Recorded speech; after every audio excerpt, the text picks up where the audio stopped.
Hello guys, I am Rikki and you are most welcome to our YouTube channel Nirmala Nirvana classes.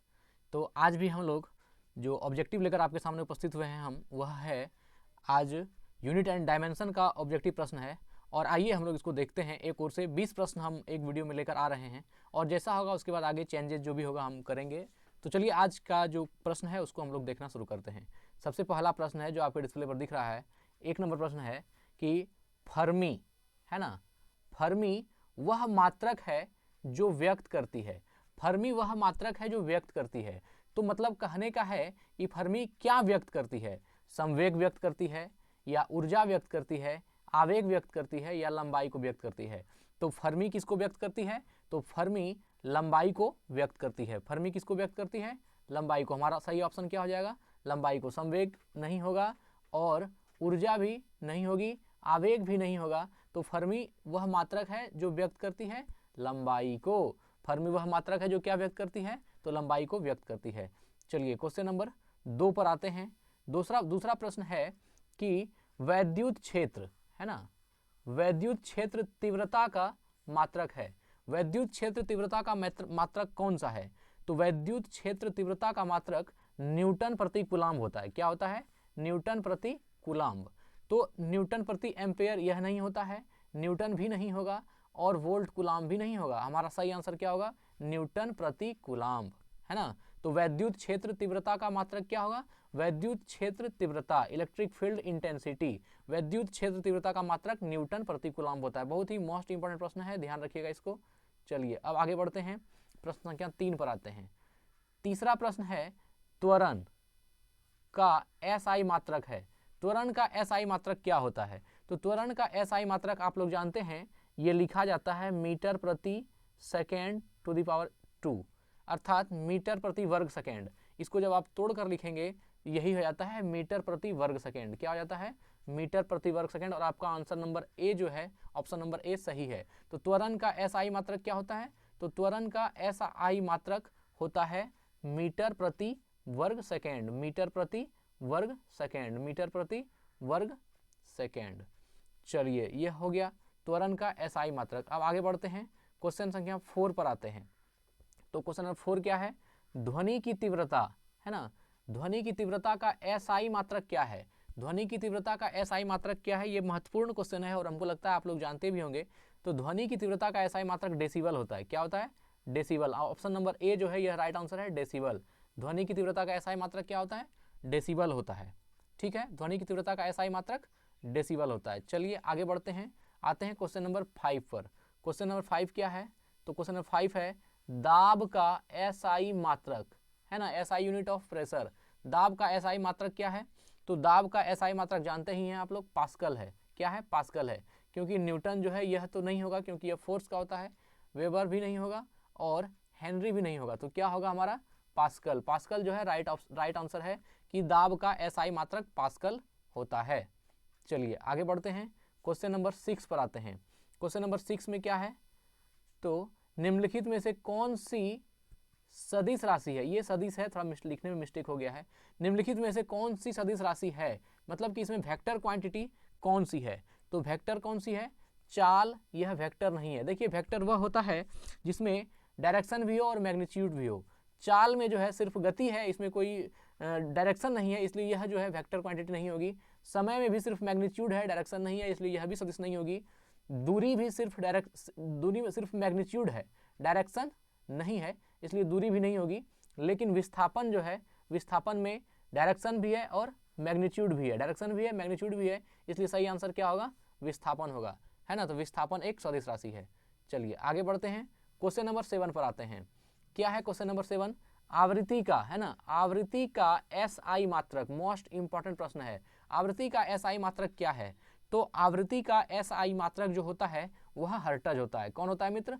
Hertz. आवृत्ति को जो मापते हैं हम लोग तो हर्ट्ज में मापते हैं। कोई भी फ्रीक्वेंसी किस में मापी जाती है? हर्ट्ज में, हर्ट्ज में। तो आवृत्ति का एसआई मात्रक क्या हो जाएगा? हर्ट्ज। आवृत्ति का एसआई मात्रक हर्ट्ज। आगे बढ़ते हैं, क्वेश्चन नंबर 8 पर आते हैं। 8 क्या है? चुंबकीय क्षेत्र, है ना, मैग्नेटिक फील्ड। चुंबकीय क्षेत्र बल की एसआई इकाई है। चुंबकीय क्षेत्र बल की एसआई इकाई क्या होती है? तो यह होती है टेस्ला। मोस्ट इंपॉर्टेंट प्रश्न है, ध्यान रखिएगा, बेहद ही महत्वपूर्ण है, कई बार एग्जाम में पूछा गया है। विद्युत है ना, सॉरी, चुंबकीय क्षेत्र बल की SI इकाई क्या होती है? टेस्ला होती है। विद्युतीय क्षेत्र बल की SI इकाई क्या होती है? टेस्ला। विद्युतीय क्षेत्र बल की SI इकाई क्या होती है? तो टेस्ला होती है। चलिए आगे बढ़ते हैं। हो गया, क्वेश्चन नंबर 9 पर आते हैं। क्वेश्चन नंबर 9 देखते हैं क्या है। तो क्वेश्चन नंबर 9 में है, निम्न में से कौन चुंबकीय क्षेत्र की इकाई नहीं है? चुंबकीय क्षेत्र की इकाई नहीं, मतलब इलेक्ट्रिक फील्ड की कौन सी है जो कि यूनिट नहीं है इलेक्ट्रिक फील्ड की? तो विद्युत क्षेत्र की इकाई कौन सी नहीं है? तो यह है टेस्ला। टेस्ला जो है यह चुंबकीय क्षेत्र की इकाई नहीं है, लेकिन गॉस जो है यह विद्युत क्षेत्र की इकाई है। न्यूटन प्रति एम्पियर मीटर यह विद्युत क्षेत्र की इकाई है। वेबर भी है, लेकिन टेस्ला जो है टेस्ला क्या है? चुंबकीय क्षेत्र की इकाई नहीं है। टेस्ला चुंबकीय क्षेत्र की इकाई नहीं है। तो गॉस, न्यूटन प्रति एम्पियर मीटर और वेबर, ये तीनों जो है विद्युत चुंबकीय क्षेत्र की इकाई है। चलिए आते हैं क्वेश्चन नंबर 10 पर। क्वेश्चन नंबर 10 क्या है? तो यांत्रिक ऊर्जा की SI इकाई क्या है? यांत्रिक ऊर्जा का SI इकाई पूछ रहा है। देखिए, यांत्रिक ऊर्जा की SI इकाई, ये मोस्ट इंपॉर्टेंट प्रश्न है, कई बार एग्जाम में पूछा गया और एग्जाम के पॉइंट ऑफ व्यू से बहुत ही महत्वपूर्ण है। तो आइए इसको देखते हैं। तो यांत्रिक ऊर्जा की SI इकाई क्या है? तो यह होती है जूल, है ना। यांत्रिक ऊर्जा की SI इकाई जूल होती है। कहीं भी अगर यांत्रिक ऊर्जा को मापा जाएगा तो वो किस में मापा जाएगा?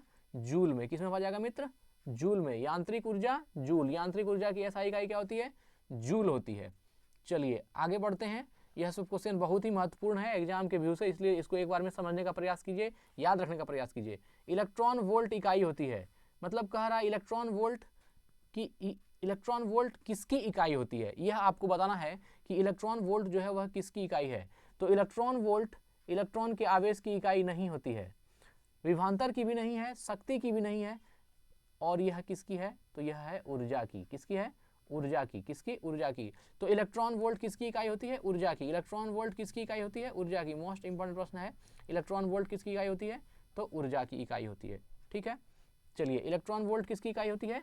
ऊर्जा की। अब आगे बढ़ते हैं, क्वेश्चन नंबर 12 पर आते हैं, है ना। डाबसन इकाई का प्रयोग किया जाता है। क्या है? डाबसन इकाई का प्रयोग किया जाता है। बहुत ही महत्वपूर्ण क्वेश्चन है, आप जानते भी होंगे। डाबसन इकाई का प्रयोग किया जाता है तो किसके लिए? तो यह किया जाता है ओजोन परत की मोटाई को मापने के लिए। किसके लिए? ओजोन परत की मोटाई को मापने के लिए। हीरे की मोटाई को मापने के लिए प्रयुक्त नहीं होता है। यह पृथ्वी को भी मापने के लिए प्रयुक्त नहीं होता है। यह जो है सौर को मापने के लिए प्रयुक्त नहीं होता। यह किसके लिए प्रयुक्त होता है? तो यह ओजोन के परत की मोटाई को मापने में प्रयुक्त होता है ना। तो डाबसन इकाई किसकी है? ओजोन के परत की मोटाई को मापने की। डाबसन किसकी इकाई है? ओजोन परत की मोटाई को नापने की इकाई है। ओजोन परत की मोटाई को जो मापा जाता है वह किस में मापा जाता है? तो वह डाबसन में मापा जाता है।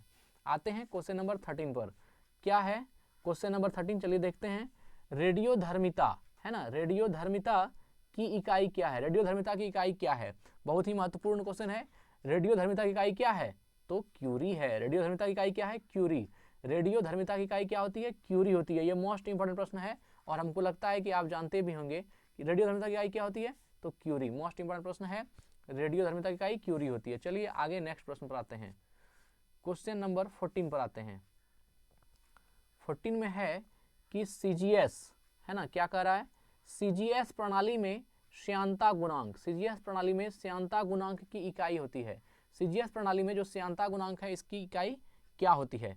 तो CGS प्रणाली में श्यानता गुणांक की इकाई होती है प्वाज सेंटीमीटर टू द पावर -2 या प्वाज प्रति वर्ग सेंटीमीटर। क्या बोल सकते हैं? प्वाज प्रति वर्ग सेंटीमीटर। यह जो है प्वाज प्रति वर्ग सेंटीमीटर भी आप इसको कह सकते हैं, प्रति वर्ग सेम, मतलब कि प्वाज, यह जो श्यानता गुणांक की इकाई होती है प्वाज सेंटीमीटर टू द पावर -2, प्वाज प्रति वर्ग सेंटीमीटर इसको कह सकते हैं, प्वाज प्रति वर्ग सेंटीमीटर। तो CGS प्रणाली में श्यानता गुणांक की इकाई क्या होती है? प्वाज प्रति वर्ग सेंटीमीटर, प्वाज प्रति वर्ग सेंटीमीटर। चलिए आगे बढ़ते हैं, क्वेश्चन नंबर 15 पर आते हैं। 15 नंबर में क्या है? आइए इसको देखते हैं। इसमें है मेगावाट बिजली के नापने की इकाई क्या है? मेगावाट बिजली को नापने की इकाई क्या है? मतलब मेगावाट बिजली को जो मापते हैं हम लोग, मेगावाट बिजली को मापते हैं, तो क्या कह रहा है, मेगावाट बिजली के नापने की इकाई है जो उपभोग की जाती है, जो उत्पादित की जाती है, जो बचत की जाती है, या फिर जो ट्रांसमिशन में ह्रास होती है। तो यह जो है आपका आंसर, इसको सोचकर मारना पड़ेगा। यह सब क्वेश्चन जो है आपको डायरेक्ट ऐसे याद नहीं, लेकिन ये दिमाग लगाकर सोचना पड़ेगा। क्या कह रहा है कि मेगावाट बिजली के नापने की इकाई है जो, तो यह इसका ऑप्शन हो जाएगा उत्पादित की जाती है। मेगावाट बिजली नापने की इकाई है जो उत्पादित की जाती है। यह बिजली क्या होती है, उत्पादित की जाती है, प्रोडक्ट है, प्रोडक्शन इसका की जाती है। तो मेगावाट बिजली के नापने की इकाई या मेगावाट बिजली के नापने की इकाई क्या होती, इकाई है जो उत्पादित की जाती है। ये बिजली मापने की इकाई है मेगावाट, जो क्या होती है, उत्पादित की जाती है। चलिए, यह सब फंसाने के लिए आता है, थोड़ा ध्यान से सबको देखिएगा। आगे है आवाज, है ना, आवाज की माप का मात्रक है। आवाज की माप का मात्रक कौन सा है, तो अब देखिए, ध्वनि भी आवाज है, आवाज भी ध्वनि है। तो क्या कह रहा है कि आवाज की माप का मात्रक क्या है, यह तो आप जानते ही हैं, डेसिबल। ध्वनि को किसमें मापते हैं, डेसिबल में। तो आवाज को भी किसमें मापेंगे, डेसिबल में। तो आवाज की माप का मात्रक क्या हो जाएगा मित्र, डेसिबल हो जाएगा। चलिए आगे बढ़ते हैं, क्वेश्चन नंबर 17 पर आते हैं। क्वेश्चन नंबर 17 क्या है, देखते हैं। चालक की, है ना, क्या है, चालक, 17 नंबर देख रहे हैं, चालक की वैद्युत प्रतिरोधकता, है ना, चालक की वैद्युत प्रतिरोधकता की इकाई क्या है। वैद्युत प्रतिरोधकता की इकाई पूछा जा रहा है, वैद्युत प्रतिरोधकता की इकाई क्या है। तो चालक की वैद्युत प्रतिरोधकता की जो इकाई होती है वह ओम होती है। यह तो आप जानते ही हैं, वैद्युत प्रतिरोध की जब भी बात होगी तो वह किस में मापा जाएगा, ओम में। तो किसी चालक के वैद्युत प्रतिरोधकता की इकाई क्या होती है, तो वह ओम होती है, ठीक है ना, ओम होती है। चलिए आगे बढ़ते हैं, क्वेश्चन नंबर 18 की तरफ आते हैं। 18 में है कि निम्नलिखित में से किस एक की इकाई मैक्सवेल है। बहुत ही महत्वपूर्ण क्वेश्चन है। या आप सीधा समझिए, एक क्वेश्चन पूछा जा रहा है कि मैक्सवेल का जो है किसकी इकाई है, मैक्सवेल किसकी इकाई है। तो मैक्सवेल जो है यह चुंबकीय फ्लक्स की इकाई होती है। किसकी होती है मित्र, चुंबकीय फ्लक्स की। यह जो चुंबकीय फ्लक्स है, ऑप्शन नंबर ए, चुंबकीय फ्लक्स, ऑप्शन नंबर ए जो है, यह किसकी इकाई होती है, तो मैक्सवेल इसकी इकाई होती है। चुंबकीय फ्लक्स निम्नलिखित में से किस एक की इकाई मैक्सवेल है। तो चुंबकीय फ्लक्स की इकाई मैक्सवेल है। चुंबकीय फ्लक्स की इकाई क्या होती है, मैक्सवेल होती है। याद रखना है, चुंबकीय फ्लक्स की इकाई क्या होती है, मैक्सवेल। चुंबकीय फ्लक्स की इकाई मैक्सवेल, ये जो चुंबकीय फ्लक्स है उसका इकाई मैक्सवेल होता है। चलिए आगे बढ़ते हैं, क्वेश्चन नंबर 19 पर आते हैं। 19 में क्या कह रहा है, निम्नलिखित में से, है ना, निम्नलिखित में से किस राशि का कोई मात्रक नहीं है। मतलब क्या, कुछ ऐसे राशि भी हैं जिसका, कुछ ऐसी फिजिकल फिनोमिना है जिसकी कोई राशि नहीं होती है। तो यहाँ पर पूछा जा रहा है कि निम्नलिखित में से कौन सी राशि है जिसका कोई मात्रक ही नहीं होता है, मतलब विमाहीन है ना, यूनिटलेस है। तो यह जो है आपका आपेक्षिक घनत्व है, रिलेटिव डेंसिटी। आपेक्षिक घनत्व की कोई भी मात्रक नहीं होती। मैं बता दूं आपको कि जो आपेक्षिक घनत्व होता है, तो आपेक्षिक घनत्व में यह एक अनुपात होता है। आपेक्षिक घनत्व एक अनुपात है। आप इसके संदर्भ में बात कर सकते हैं आपेक्षिक आर्द्रता के भी, है ना, आपेक्षिक आर्द्रता, रिलेटिव ह्यूमिडिटी की भी। यह आपेक्षिक आर्द्रता हो या आपेक्षिक घनत्व हो, यह जो है एक अनुपात होता है, इसलिए इसकी कोई यूनिट नहीं होती है। तो इसलिए कहा गया क्वेश्चन में निम्नलिखित में से किस राशि का कोई मात्रक नहीं है। तो आपेक्षिक घनत्व एक ऐसा राशि है जिसका कि कोई भी, एक ऐसी क्वांटिटी है जिसकी कोई मात्रक नहीं होती, कोई यूनिट नहीं होती, ये यूनिट लेस होता है। तो आपेक्षिक घनत्व की कोई मात्रक नहीं होती, ठीक है। चलिए अब आगे बढ़ते हैं। आगे प्रश्न क्या है कि इसको आगे देख लेते हैं, क्वेश्चन नंबर 20 को। 20 में क्या है, यह है, एक सेकेंड जरा सा, खाद्य ऊर्जा को किस इकाई में मापा जाता है ना मित्र। खाद्य ऊर्जा को किस इकाई में मापा जाता है। 20 नंबर देखिए, खाद्य ऊर्जा को किस इकाई में मापा जाता है। तो इसका सही आंसर जो है, खाद्य ऊर्जा को किस में मापा जाता है, इसका सही आंसर आप लोग बताइए।